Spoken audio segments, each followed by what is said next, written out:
seja bem-vindo ao Ação Sustentável. Vamos falar de um problema que tem a ver com o meio ambiente, mas tem estado aí em várias manchetes e destaques, que é essa insegurança climática, principalmente com relação aos recursos hídricos. Crise hídrica para cá, crise hídrica para lá, excesso de chuva, seca. E nós temos dois apelos nesse ponto, né? Cuidar do nosso clima e cuidar da nossa tecnologia. E é exatamente a respeito disso que a gente vai conversar hoje com o Sandro Rodrigues. Ele é engenheiro agrícola e ambiental lá por Viçosa. Seja bem-vindo, Sandro. Ele é mestre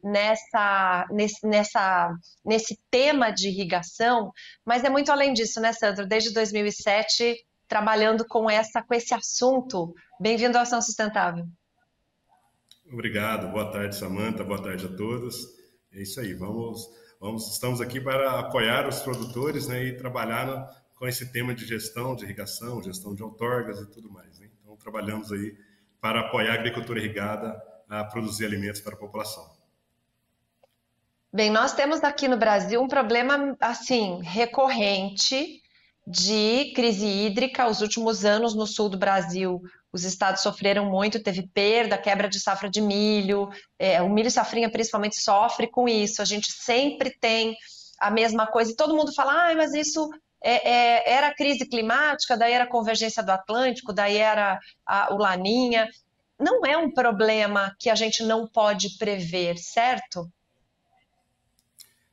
Correto. Hoje a gente tem previsões, né? A gente consegue antecipar um pouco. Agora, não há muito que se fazer assim em termos de agricultura de sequeiro, né? E é por isso que a agricultura irrigada é tão importante para garantir a produção de alimentos, né?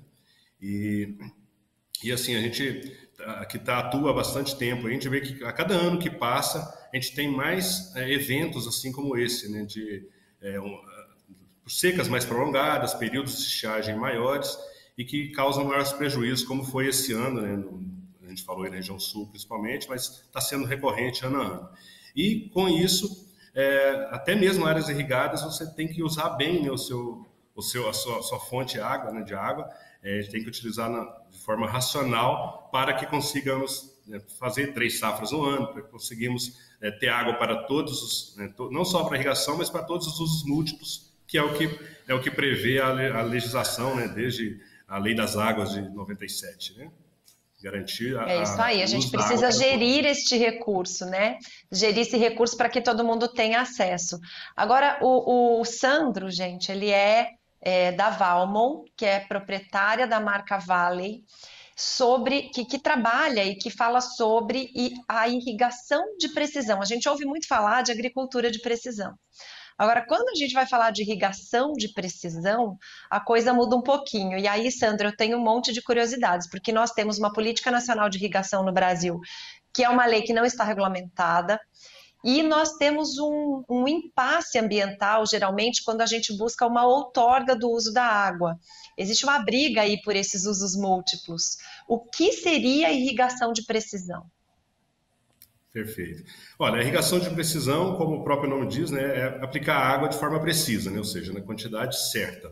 Então, para isso, passa desde o desenvolvimento de tecnologias, né, de equipamentos modernos, né, que possuem maior uniformidade, maior precisão, a mesma tomada de decisão pelo produtor, ou seja, quanto de água, a hora certa de aplicar e a quantidade, né?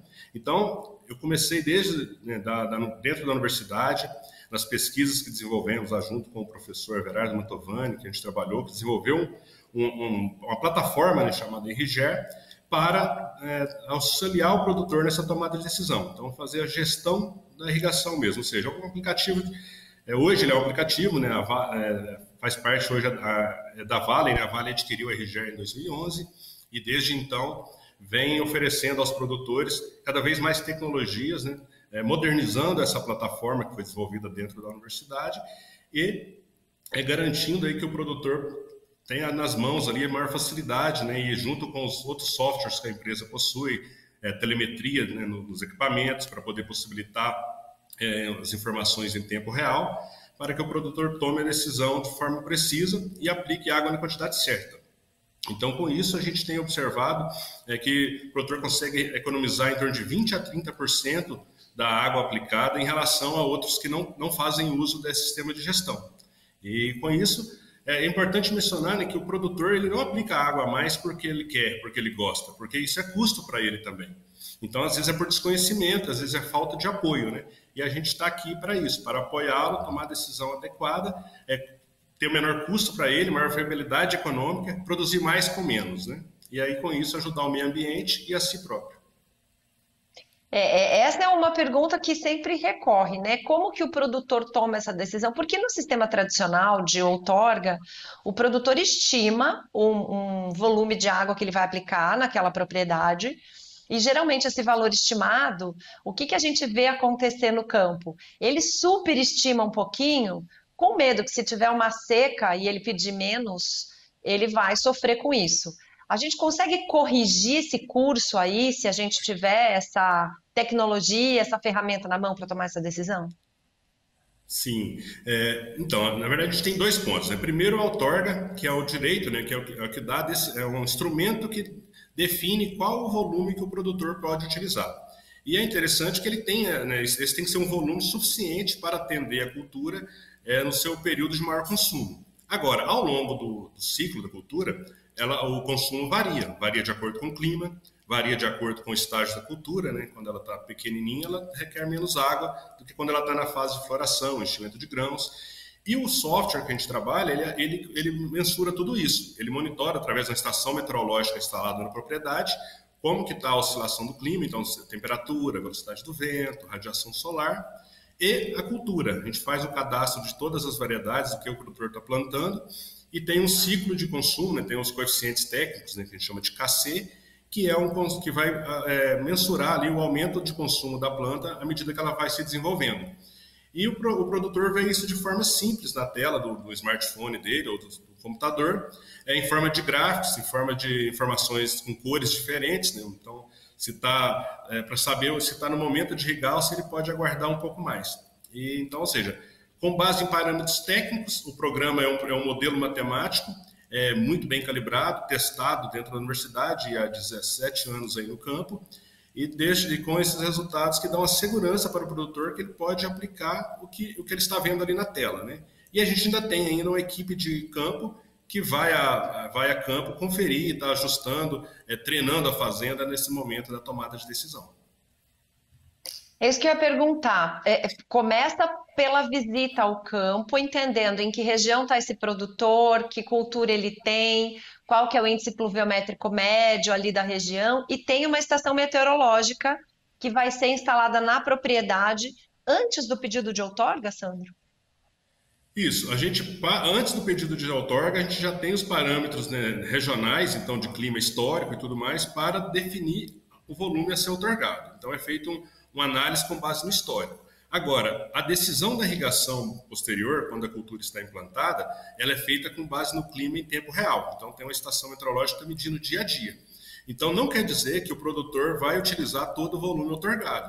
Então ele tem, quando ele solicita a outorga, ele tem o direito de utilizar, e aí a legislação fala tanto em vazão, quanto na maioria dos casos ela te dá um limite de número de horas por dia que você pode bombear e número de dias por mês.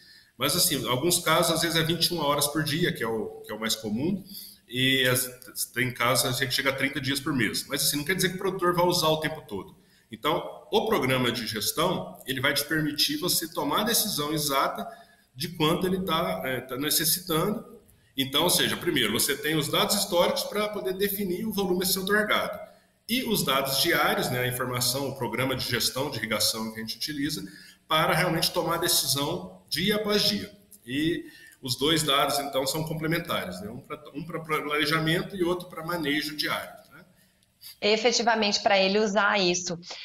Os órgãos que concedem essa outorga, lembrando que quando esse rio é federal, quando essa captação é no corpo d'água federal, é pela ANA, pela Agência Nacional de Águas, e quando não, é pelos órgãos estaduais.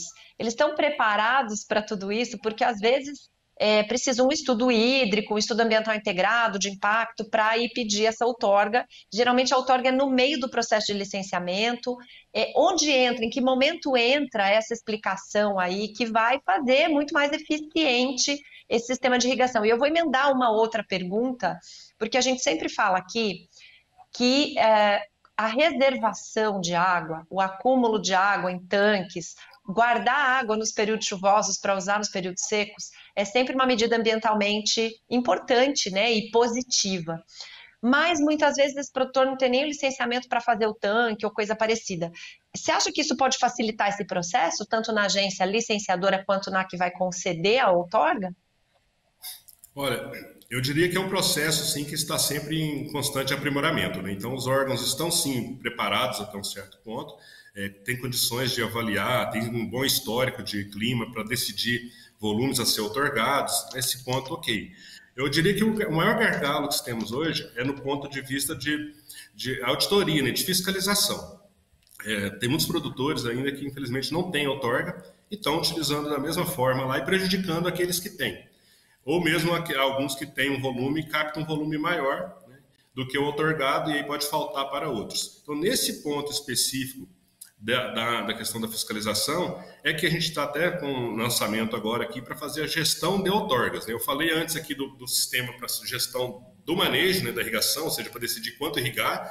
Agora, os órgãos estão se preparando e evoluindo aí no sentido de facilitar esse controle, né? Saber quanto que efetivamente o produtor está utilizando, se ele está usando mais ou menos água do que o que ele tem direito, né?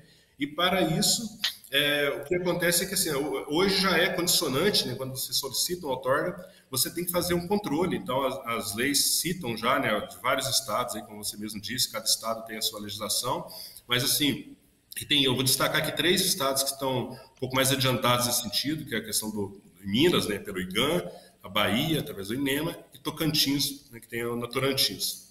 Então, esses 3 órgãos aí, desses 3 estados, eles já colocam nas condicionantes já da outorga, quando vai liberar uma outorga, que o produtor precisa ter um sistema de medição, registrando quanto que ele está consumindo de água dia após dia.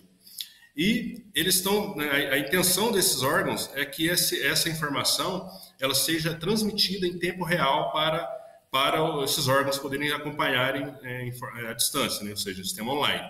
Porém, os órgãos ainda não têm ainda um sistema pronto para receber essa informação hoje em tempo real. Eles estão se preparando nesse sentido. Por isso que eu disse que o sistema hoje ainda está sempre em constante aprimoramento, tem possíveis melhorias, né? Então, mas assim, já a legislação vem evoluindo nesse sentido, assim como também nessa questão de reservatórios, de armazenamento de água, que eu vejo que é uma solução para muitos casos, em muitas regiões hoje já se utilizam, já tem leis avançadas, possibilitando você acumular água no período chuvoso para utilizar no período seco, que é um bem, ajuda na regularização de vazões e possibilita maior uso na irrigação naquele período que você tem pouca disponibilidade de água, né? Tem algum estado, Sandro, em que o órgão já esteja um pouco mais adiantado com relação a isso, ou que os produtores já estejam usando mais? Porque eu imagino que é uma questão de demanda, como tudo, né? No momento em que os produtores demandarem esse órgão, colocando ali soluções tecnológicas, demonstrando que, olha, eu só estou pedindo efetivamente o que eu vou usar, o órgão também vai se mexer aí para fazer essa gestão, até por uma eficiência da gestão da água nesses estados que usam mais essa tecnologia. Já tem aí um campeão de uso desses sistemas? Então, esses 3 que eu destaquei, então, Minas, Bahia e Tocantins, são os 3 que estão mais avançados, sendo que Tocantins é o estado que assim, talvez já está mais na frente em termos de preparação para receber a informação em tempo real. Mas Minas e Bahia também tem as leis, né, as normativas. Então, o IGAM tem a normativa número 48 de 2019, que permite, que já cita, né, especifica que o produtor precisa ter esse controle, né, então esse sistema de gestão. Da mesma forma, o INEMA tem também a norma dele de 2021, que também especifica, inclusive especifica qual que é a vazão mínima que obriga, né, ou seja, ao produtor a ter o sistema de controle. Então, esses 3 estados aí acho que estão na frente e possivelmente eles vão ditar, né, as regras para os demais. Goiás, somente esses estados que têm mais irrigação, Goiás, São Paulo, né, devem vir na sequência, em Mato Grosso do Sul, eu acredito que vão vir logo atrás. Mas esses 3 aí, então, são hoje os que estão na frente e já tem uma norma bem clara, o que hoje ainda não é obrigado, por lei, a você mandar a informação em tempo real, mas você já tem que fazer o controle. Então você pode anotar em planilhas, pode anotar manualmente ali.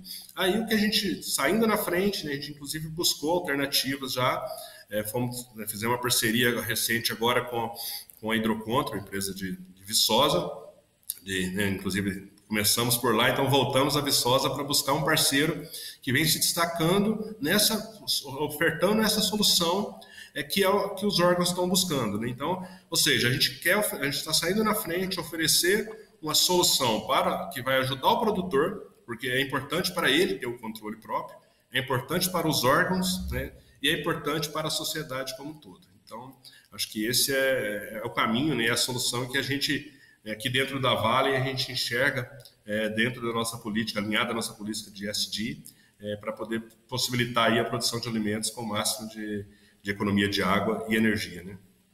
A Vale, você está fisicamente sediado em que estado?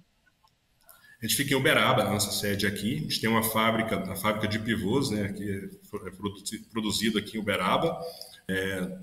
E aí, inclusive, a parte de manejo, essa parte de gestão de irrigação, tem um escritório específico aqui dentro também.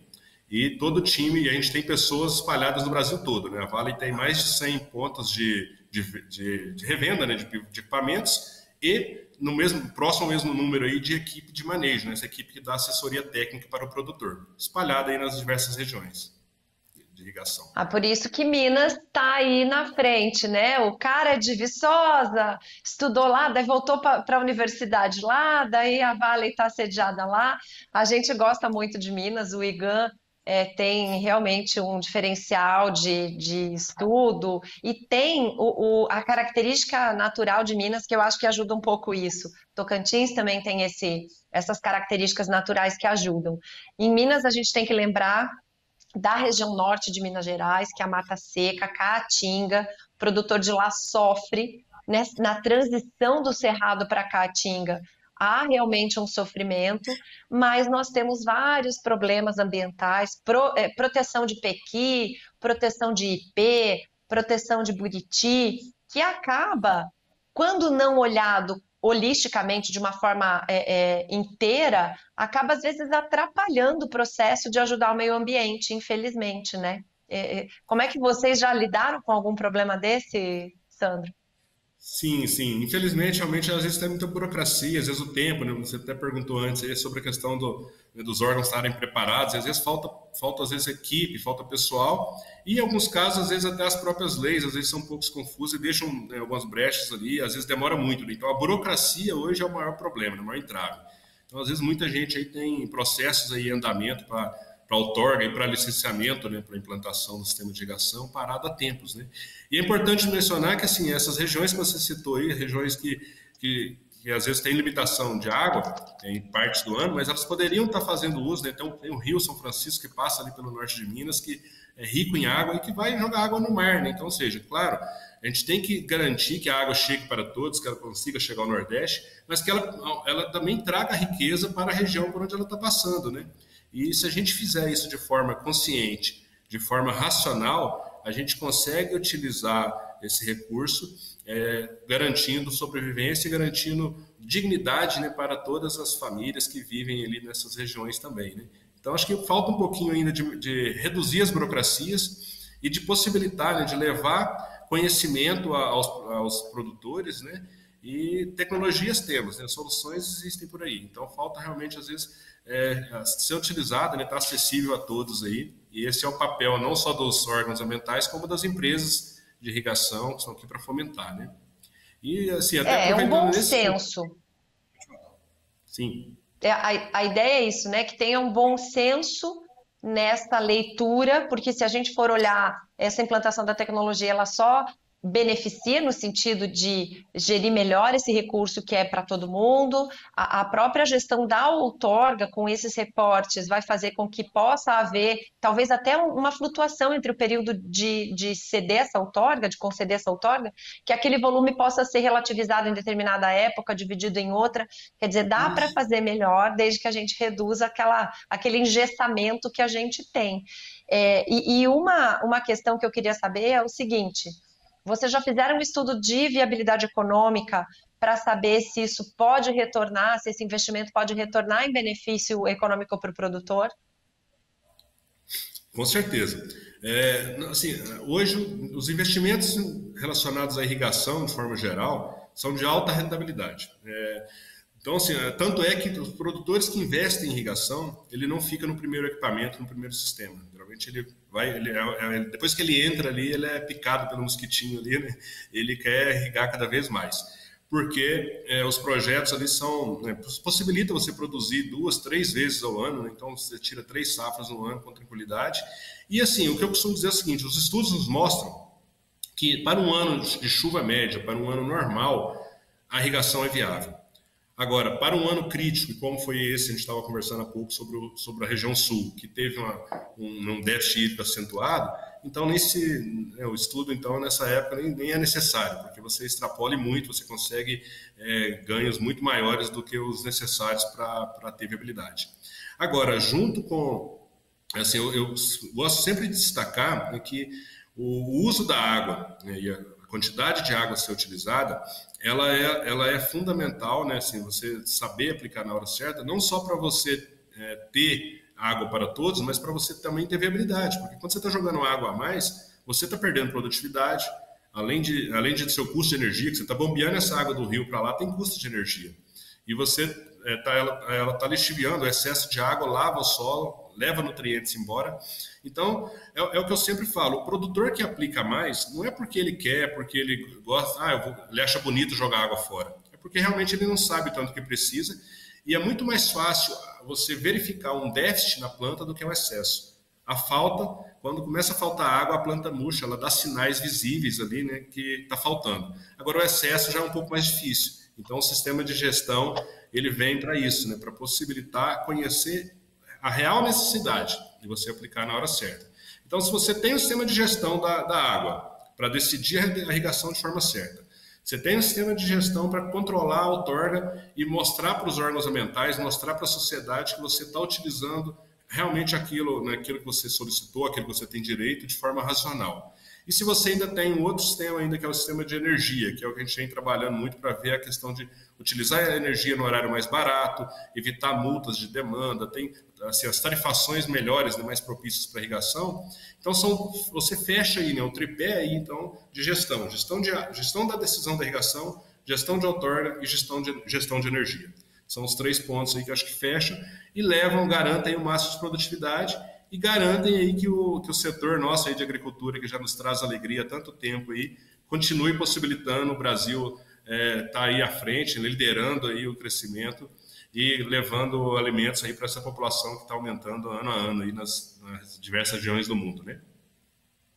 É isso aí, Sandro, produtividade e sustentabilidade.